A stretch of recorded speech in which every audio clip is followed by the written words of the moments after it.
hace honor a su apodo porque le sobra valor.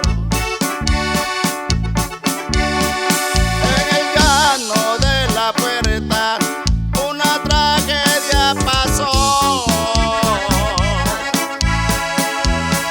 Le mataron a su tío, se encabronó el talegón, sin tener miedo a morirse, uno por uno buscó.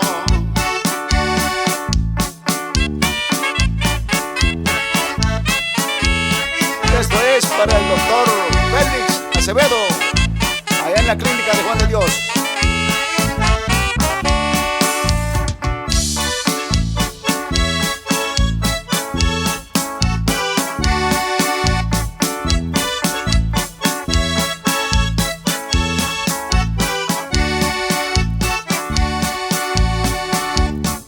Miguel Robles se llamaba, hombre de mucho valor.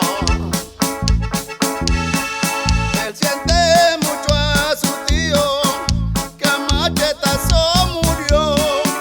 Por eso es que el talegón a ninguno perdonó.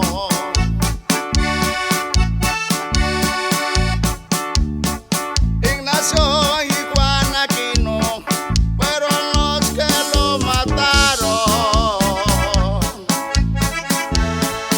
Honor al que honor merece, y es un hombre muy sincero. En su tierra en Aguasarca nunca se le arruga el cuero. Ya me voy a despedir y me voy para mi tierra.